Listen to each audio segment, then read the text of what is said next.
주문, 피청구인 대통령 윤석열을 파면한다.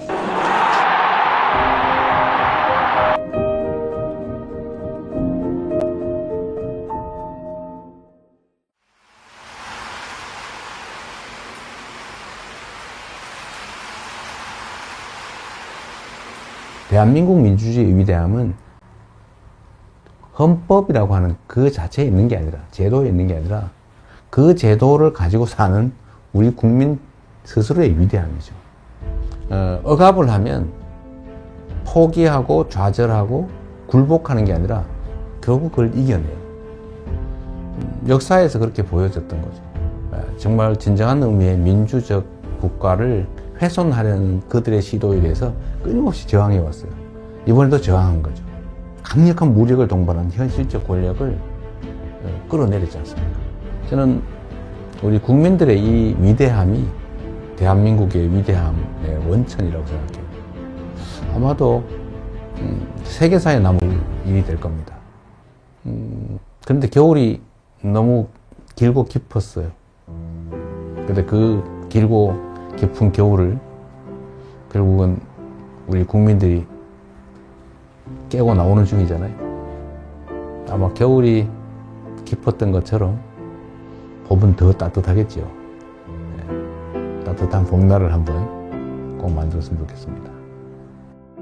영원할 것 같던 그 겨울도 가고 이제 봄이 옵니다.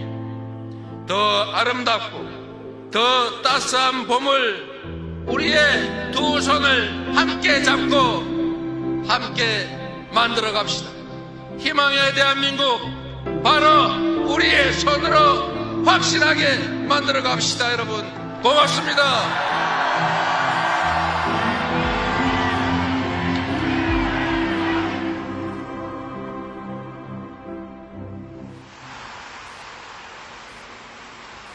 대립 갈등이 지금 아주 크죠.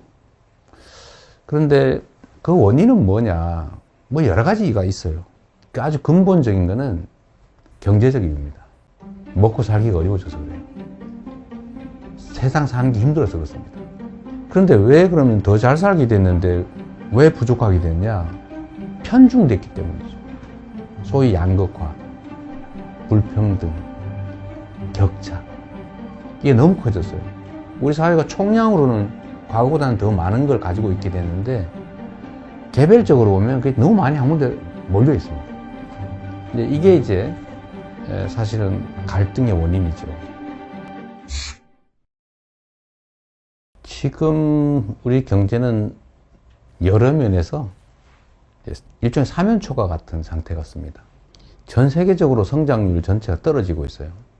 그리고 경제는 사실 민간 영역만으로는 제대로 유지 발전되기 어려워요. 정부 영역의 역할이 중요한데 지금 거의 3년 동안 정부는 경제를 방치해뒀죠. 이제는 첨단 과학기술에 대한 투자가 중요한 시기가 됐습니다. 근데 문제는 과학기술의 수준이 너무 높아져가지고 개별 기업들이 감당할 수 없는 상황이 됐어요. 그래서 정부 단위의 인력 양성, 그 대대적인 기술 개발, 연구 개발 투자, 스타트업이나 벤처에 대한 대규모 투자. 또 그렇게 하면 다시 또 살아날 수 있습니다. 우리 너무 좌절할 필요 없는 거죠.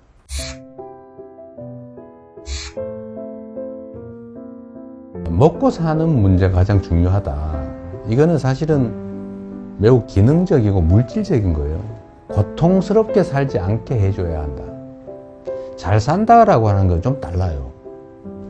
잘사니즘이라고 하면 좀 더 가치지향적이고 좀 정신적이고 고통 없는 삶을 넘어선 더 행복한 삶을 살 수 있는 세상을 만들자. 그런 거라고 봐주시면 되겠어요. 민생 살리는데 색깔이 무슨 의미입니까?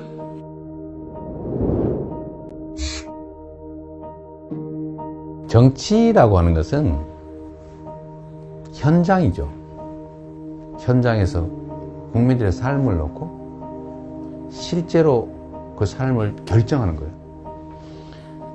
그게 빨간색이냐 파란색이냐 아니면 어떤 방법이, 정책이 누구의 생각에서 시작된 것이냐.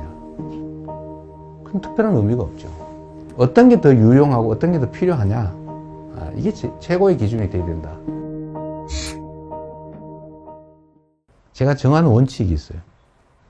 대개의 공직자들의 태도를 보니까 중요하고 큰 일을 고민하느라고 작아 보이는 일들을 미뤄둬요. 그러니까 엄청나게 쌓여요.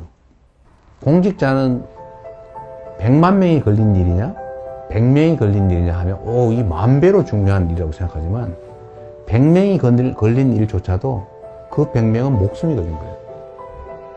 그래서 모든 일이 다 중요하니 작고 쉽고 간단하게 보이는 일을 최대한 빨리 해치우는 거예요. 그것도 큰 일을 안 한 건 아니에요.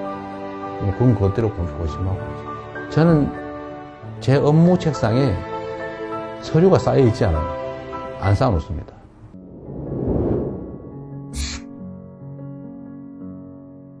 재난이나 아니면 사회적 위기 때 피해를 입는 것은 힘겹고 못 살고 어려운 사람 순이에요. 사실 그 사회의 문화의 수준이랄까, 그 사회에 대한 평가는 약자들에 대해서 얼마나 많이 관심 갖고 지원하느냐에 달려 있어요. 생명 안전을 유지해야 그 다음 단계, 더 나은 삶, 행복한 삶을 꿈꿀 수 있어요. 그래서 국민의 생명과 안전을 지키는 것은 정부가, 국가가 해야 될 가장 중요한 일입니다. 뭐든지 문제를 생각해 보면 우리가 조금 더 신경을 썼더라면 막을 수 있었던 사고로 보여져요. 누가 얼마나 체계적으로 신속하게 대응하느냐에 따라서 피해는 매우 적을 수도 있어요.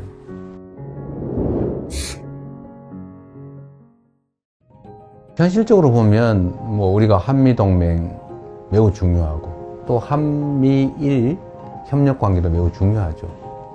그 속에 일관되는 원칙은 대한민국의 국익이 최우선이다. 거기에 따라 판단하면 되겠죠.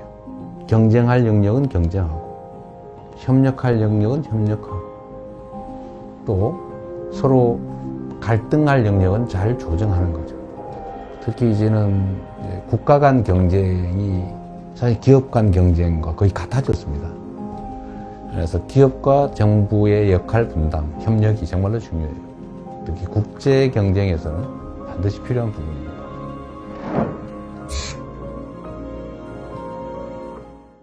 김구 선생이 정말 우리가 먹고 사는 것조차 해결하지 못하던 그 시대에 우리가 꿈꾸는 나라는 문화가 강한 나라다. 문화 강국 얘기를 하셨어요. 정말 저는 우리의 역량을 통찰한 정말 해안이었다. 지금 문화 영역에서는 정말 세계를 상당 부분 선도하고 있지 않습니까? 그럼 우리 K컬처, 한류라고 보통 부르지 않습니까? 근데 여기에 더해서 이제는 K민주주의, 아마 이번 2번에 걸친 촛불혁명, 빛의 혁명을 통해서 무혈의 평화혁명으로 현실 권력을 끌어내리는 세계사에 없는 이런 일들이 민주주의의 이름으로 이루어졌지 않습니까? 정말 위대한 민주주의의 힘을 보여준 거죠. 대한민국이 세계를 선도하는 여러 영역들이 있다고 봐요. 저는 이런 것들을 K 이니셔티브라고 좀 통칭하고 싶습니다. 우리가 비록 규모는 적지만 소프트 파워 측면에서는 세계를 여러 영역에서 선도할 수 있겠다는 생각이 들어요. 그런 나라 한번 꼭 만들어 보고 싶어요.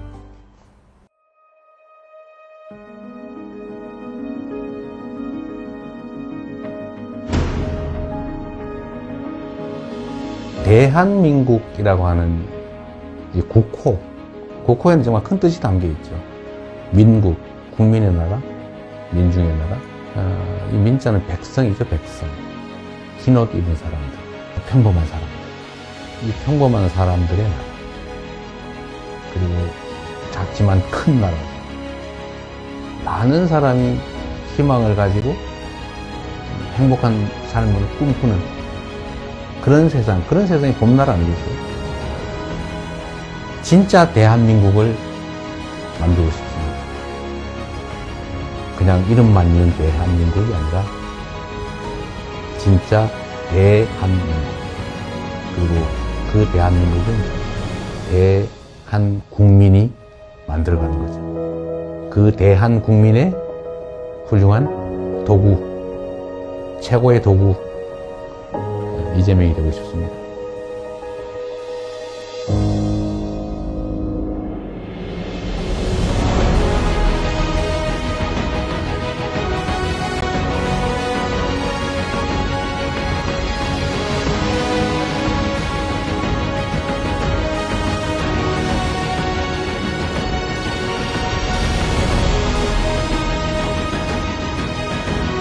민주공화국 대한민국을 함께 만들어 갑시다. 여러분 고맙습니다.